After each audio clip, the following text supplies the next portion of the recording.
அளவிவாசி நம்ம பார்க்க போகிறது பெட்ரோட் சும்மா சிஸ்டர் எக்ஸ் எபிசோட் 8 பற்றி தான் பார்க்க போகிறோம். எபிசோட் 7 இல்லை அதுக்கு முன்னாடி எபிசோட் பார்க்கலனா பிளேலிஸ்ட் லிங்க் தர மறக்காம போய் பார்த்துட்டு நம்ம சேனலுக்கு புதுசாக இருந்தா சேனலை மறக்காம சப்ஸ்கிரைப் பண்ணிட்டு பக்கத்தில் இருக்க பெல் ஐக்கனை கிளிக் பண்ணிட்டு மறக்காம லைக் பண்ணிட்டு பாருங்க. வாங்க நம்ம ஸ்ட்ரெயிட்டா வீடியோக்குள்ள போகலாம். எபிசோட் ஓப்பனிங்ல ராயல் கேப்டன்ல மாரி கீரசுமே அங்க இருக்க கடைகளை சுத்தி பார்த்துட்டு இருக்காங்க. கீரசும் கேசல்ல இருக்கிறவங்களுக்கு இவ்வளவு கிஃப்ட் வாங்கிட்டு போறீ அப்படின்னு சொல்ல மாரியும் கேசல்ல இருக்கிறவங்களுக்கு இது பிடிக்கும் அது பிடிக்கும் தெரியாதுல, அதனால எல்லாத்தையும் வாங்கிட்டு போவோமே. கீரசும் இந்த கடையில தான் நான் லூஃபனை மீட் பண்ணலான்னு முடிவு பண்ணேன். அந்த ஜுவல் கடைக்குள்ள போயிட்டு மாரியுமே எல்லாத்தையும் ஆச்சரியமா பார்த்துட்டு இருக்கா. கீரசும் அங்க இருக்கிறவ கிட்ட சரி லூஃபன் எங்க இருக்கான்னு கேட்க அவர் மேல படுத்து கொட்ட விட்டுட்டு இருக்காரு அப்படின்னு சொல்ல கீரசும் என்ன வர சொல்லிட்டு அவன் தூங்கிட்டு இருக்கானா. மாரி நீங்க வெயிட் பண்ணிட்டு அவனை எழுப்பி விட்டுட்டு நான் வரேன். மாரியும் அங்க இருக்க ஜிம்ல பார்த்துட்டு அட இதெல்லாம் என்னது, அங்க இருக்கிறவரும் நகைகளை செய்யறப்ப கட் பண்ணி மிச்சம் இருக்க சேதாரத்துல வச்சிருக்கிறது. இங்க இருக்கிறது எல்லாமே ஹை குவாலிட்டி ஜுவல்ல வந்த பிராக்மெண்ட். உங்களுக்கு பிடிச்ச பொருள்ல இதை தச்சுக்கிட்டு ஒரு ஆக்சசரியா யூஸ் பண்ணிக்கலாம். நீங்க கவுண்டர் கெஸ்ட் உங்களுக்கு தேவைன்றத நாங்க ஃப்ரீயாவே உங்களுக்கு கொடுக்குறோம். மாரி மனசுக்குள்ள நான் லாட் கீரஸ் கூட சும்மா தான் வந்தேன், ஆனா இதை ஃப்ரீயா தரேன்றாங்களே. இந்த ஜிம்மு பாக்குறதுக்கு நல்லா அழகா கிரீனா இருக்குல்ல அவரோட கண்ணு மாதிரி. ஒருவேளை நான் இதெல்லாம் வாங்கினா இதெல்லாம் எவ்வளவு விலையாகும்? அவரும் அந்த விலையை கேட்டா மாரியும் இது ஒன்னும் அந்த அளவுக்கு விலை கிடையாது, இருந்தாலுமே நான் இதுக்கு காசு கொடுத்தே வாங்கிக்கிறேன். அவ்வளவு அதை வாங்கிட்டு நான் அவ்வளவா நகைகளை தொட்டது கிடையாது, ஆனா இப்ப பாரு ஒரு சொல்ல நானே காசு கொடுத்து வாங்கியிருக்கேன். இப்ப அங்க ஒருத்த வந்துட்டு அட இது நல்லா இருக்கு, இதை நீங்க தான் வாங்கினீங்களா அப்படின்னு சொல்ல இதை பத்து மாதிரி பயந்துகிட்டு ஒருவேளை இவனும் அவன மாதிரி இருப்பானோ. ஆமாங்க இது நான் தான் வாங்கினேன், ஆனா நான் இன்னொருத்த கூட வந்திருக்கேன், அதனால நான் கிளம்பிட்டா. ஆனாலுமே அங்க இருக்கிறவரா அப்படியா இன்னொருத்த கூட வந்திருக்கியா, அவனு அழகா இருப்பானா?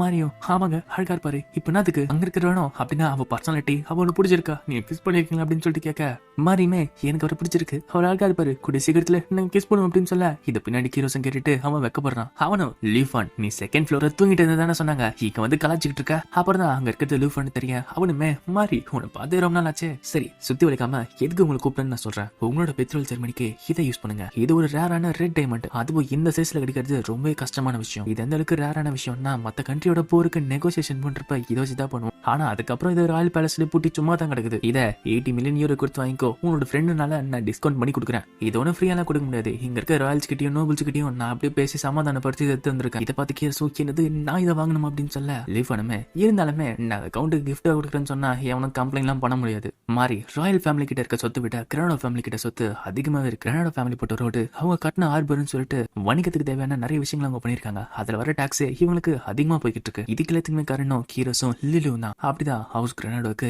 இந்த அளவுக்கு அதிகமான சொத்து கிடைச்சது. இந்த மாதிரி டைம்ல வெறும் ஒரு நோபலா மட்டும் இருந்தா மட்டும் எல்லாத்தையும் ஜெயிக்க முடியாது. இந்த காலத்துக்கு மாதிரி ஒருத்தர் மாறலன்னா எவ்வளவு பெரிய ஃபேமிலியா இருந்தாலும் கண்டிப்பா அழிஞ்சுதான் போவாங்க. எக்ஸாம்பிளுக்கு பேரட் ஷடர் அண்ட் ஃபேமிலி சொல்லலாம். மாறி மனசுக்குள்ள அவர் ஒன்னும் என் மேல இருக்க வெறுப்பு சொல்லல, ஒரு பணங்கிறது ஒருத்தர் பாதுகாக்கிற விஷயம் மாதிரி. மாறியுமே நான் இதை ஒத்துக்கிறேன். கிரானோ ஹவுஸ்ல சேர போறேன்னா அதனால எனக்கு தேவையான எல்லா விஷயங்களையும் நான் படிச்சு கத்துக்கிறேன். லேவனும் அப்படின்னா சரி அப்ப டிஸ்கவுண்ட் வாங்கிக்கிட்டு இன்னும் 70 மில்லியன் யூரோஸ் கொடுத்து வாங்கிக்கோ, இதை நீ வாங்கிதான் ஆகணும். ஏன்னா மாரியோட ஹேர் கலர்ல இருக்க மாதிரி ஜெம்மன் நீ அந்த உலகம் ஃபுல்லா தேடிட்டு இருந்தால இது கரெக்டா இருக்கும்ல. கீரசும் ஆடா இது நான் செரிமனிக்கு சர்ப்ரைஸா வைக்கலான்னு இருந்தா ஏன்டா உளறிட்டு இருக்க, ஏன்னா உன்னோட ஹேர் கலர் ரொம்ப தனித்துவம் வந்தது, அதனால அதுக்கேற்ற மாதிரி ஒரு ஜெம்மன் நான் தேடி பார்த்தேன். மாரி மனசுக்குள்ள என்னது என்னோட ஹேர் கலர் பத்தி இப்படி பேசுறாரு, எப்பயுமே எல்லாருமே என்னோட ஹேர் கலர் பத்தி தப்பா தானே பேசுவாங்க. கீரசும் ரொம்ப நன்றி லீஃபான் எங்களுக்காக இந்த மாதிரி ஒரு விஷயத்த கண்டுபிடிச்சு கொடுத்ததுக்கு. லீஃபானும் பரவாயில்ல இருந்தாலுமே இதை மோதிரமாக்கிறதுக்கு கொஞ்சம் நாட்கள் எடுக்கும் தான். இப்ப எல்லாம் முடிஞ்சு அவங்களும் கிளம்ப போறப்ப மாறியுமே ரொம்ப நன்றி என்னோட ஹேர் கலருக்கு ஏற்ற மாதிரி ஒரு ஜெம்ம கண்டுபிடிச்சதுக்கு. அந்த விஷயத்தை கேட்ட உடனே எனக்கு சந்தோஷமா இருந்துச்சு. ஸ்டார்டிங்ல என் மேல பாவப்பட்டுதான் நீங்க அன்பா இருந்தீங்கன்னு நான் நினைச்சேன், அதனாலதான் முக்காவாசி டைம் உங்களை தள்ளி வச்சுட்டு இருந்தேன். ஆனா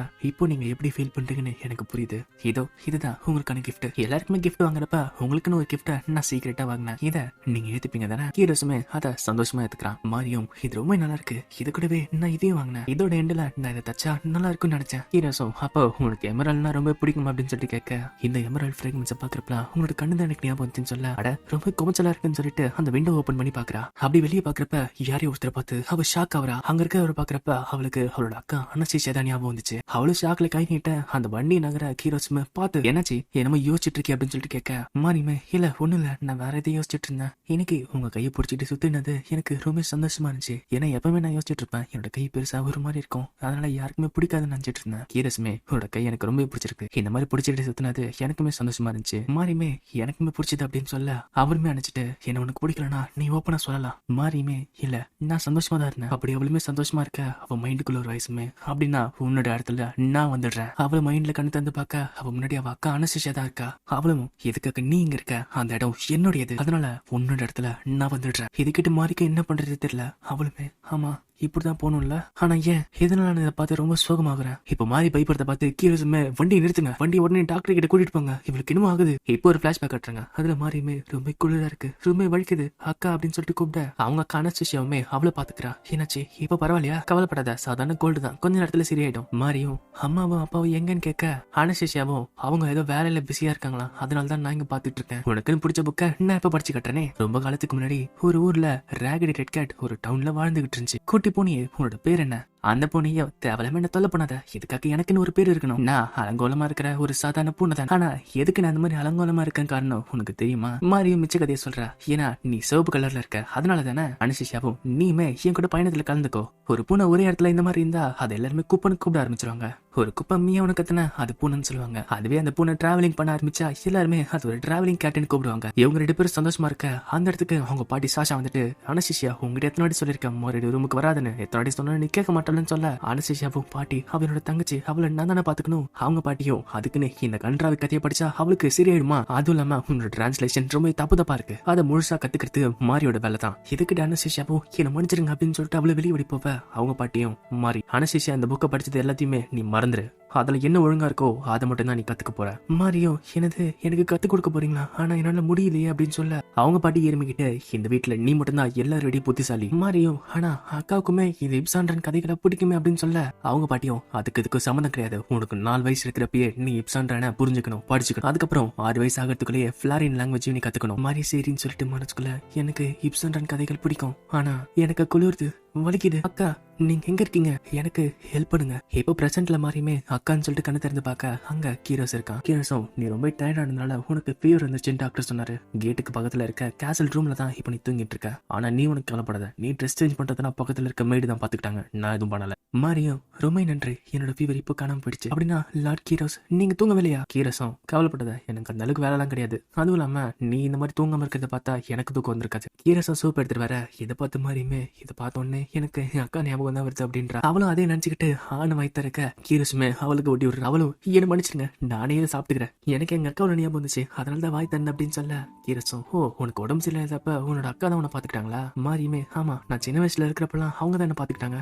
ஆமால எனக்கு இப்பதான் ஞாபகம் வருது, நான் எப்போதுல இருந்து தனியா சாப்பிட ஆரம்பிச்சேன், பாட்டி சாஷா இறந்த அப்புறம் தான் இதெல்லாம் நடந்துச்சுல. பாட்டி சாஷா இறந்த அப்புறம் அம்மா என்ன ஒரு துரும்ப கூட மதிக்காம இருந்தாங்க. இப்போ ஒரு பிளாஷ்பேக்ல அனுஷிஷாவும் மாரி பசிக்குதா உனக்கு, நான் பிஸ்கெட் எடுத்து வந்திருக்கேன் அப்படின்னு சொல்ல மாரியுமே இல்ல நான் வளர்ந்துட்டேன் அதனால இன்னைக்கு எனக்கு சாப்பாடு கிடையாதுன்னு அம்மா சொன்னாங்க அப்படின்னு சொல்ல அனுஷிஷாவும் நீ அதெல்லாம் பத்தி கவலைப்படாத, இந்தா இதை சாப்பிடுன்னு சொல்லிட்டு அதை கொடுக்குறா. அவளது பிரசன்ட்ல யோசிச்சு பார்த்துட்டு இருக்க என்னோட அன்பான அக்கா அவ மட்டும் இப்போ உயிரோட இருந்தானா எனக்கு பதில லார்ட் கீரோஸ் இப்போ அவளதான் பார்த்துட்டு இருப்பாருல. இவன் இந்த மாதிரி கஷ்டப்படுறத பார்த்து கீரோஸும் நான் டாக்டர் கூட்டு வரேன்னு சொல்ல அவளுமே ஒரு நிமிஷம் ஏன்னா இந்த இடத்துல தனியா விட்டு போவாதீங்க, உங்களை விட்டு ஒரு நடி கூட நான் பிரிஞ்சு போக விரும்பல. கீரோஸும் நீ இந்த மாதிரி விஷயங்களை சொல்றப்ப எனக்கு சந்தோஷமா தான் இருக்கு. மாரியும் ஆமா எப்போதுல இருந்து நான் இவரோட கண்ணை பார்த்து பேச ஆரம்பிச்சேன், அவர் எப்பவுமே என்ன இப்படி பாக்குறாங்கிறத நான் நோட்டீஸ் பண்ணவே இல்லை, எனக்கு உங்களோட கண்ணு ரொம்ப பிடிக்கும். முன்னாடி என்கிட்ட நீங்க அன்பா இருக்கிறப்ப எனக்கு ஒரு மாதிரி தயக்கமா இருந்துச்சு, ஆனா இப்போ எனக்கு அது சந்தோஷத்தை கொடுக்குது, எனக்கு உங்களை பிடிச்சிருக்கு. எதுக்கிட்ட கீரஸும் அவளை கிஸ் பண்ணிட்டு மாரி உன்னை பார்த்த முதல் முறையே எனக்கு உன்னை ரொம்ப பிடிச்சு போச்சு. மாரி மனசுக்குள்ள முன்னாடி இந்த வார்த்தையில கேட்டிருந்தா கண்டிப்பா இது எல்லாத்தையுமே மறுத்திருப்பேன், ஆனா இப்போ முழு மனத்தோட இதை நான் நம்புறேன். எது கீரஸும் எனக்கு சந்தோஷத்துல அழுகையே வந்துடும் போல, இவ்வளவு நாளா நான் காட்டிட்டு இருந்த லவ் எனக்கு திருப்பி வர்றது நினைச்சா எனக்கு சந்தோஷமா இருக்கு. என்ன பிடிச்சிருக்குங்கிற விஷயத்த ஃபோர்ஸ் பண்ணாம நீயே சொன்னது எனக்கு சந்தோஷமா இருக்கு. கீரஸும் சரி டாக்டர் கிட்ட நீ முழிச்சுக்கிட்டே நான் சொல்றேன்னு சொல்லிட்டு போவ திடீர்னு சத்தம் கேட்குது. மாரி என்னன்னு போய் பார்த்தா கீழே விழுந்து கிடக்குறாரு. உங்களுக்கு என்னாச்சு அப்படின்னு சொல்லிட்டு கேட்க பக்கத்துல மீயோமே அவரா சந்தோஷத்துல சொல்லிட்டு வந்தாரு, தடுக்கி கீழே வந்துட்டாரு. இதை பார்த்து மாதிரியுமே மீயோ திரும்பி வந்துட்டியான்னு சொல்லிட்டு கேட்க மீயாவும் ஆமா நான் திரும்பி வந்துட்டேன், ஆனா இப்போ ஒரு சின்ன அர்ஜென்டான விஷயம் இருக்கு. மாஸ்டர் ரிசப்ஷன் ஆளுக்கு ஒரு கெஸ்ட் நான் கூட்டு வந்திருக்கேன், இப்ப அவங்களும் போய்கிட்டு இருக்கேன். மாரியுமே நான் உங்க கூட வரலாமா அப்படின்னு சொல்லிட்டு கேட்க கீரஸுமே இல்ல நீங்க இதுதாகணும், இந்த விஷயத்த நீ உன் காதால கேட்கணும், ஏன்னா இது உன்னோட ஃபேமிலி, உன்னோட அக்கா அனசிஷா ஷடரன சம்மந்தப்பட்டது. மீவும் இவன் தான் ஜேக்கப், லேடி அனசிஷா கேரேஜ்ல போறப்ப இவன் தான் டிரைவரா இருந்தான். கீரஸும் ஜேக்கப் நான் கேள்விப்பட்டேன் நீ பாண்டில் ஐலாண்ட்ல இருந்து இங்க காசு சம்பாதிக்கணும்னு வந்திருக்க, கரெக்டா? நீ தான் அதை பண்ணியா? நீ தான் அனசிஷா ஷடரன கொன்னியா? இதோட இந்த எபிசோட் முடியுது. இந்த வீடியோ உங்களுக்கு பிடிச்சிருந்துச்சுன்னா மறக்காம லைக் பண்ணுங்க, ஷேர் பண்ணுங்க. நம்ம சேனலுக்கு புதுசா வந்திருந்தா சேனலை மறக்காம சப்ஸ்கிரைப் பண்ணிட்டு பாருங்க. நான் உங்களை அடுத்த வீடியோல சந்திக்கிறேன். Until then, bye bye.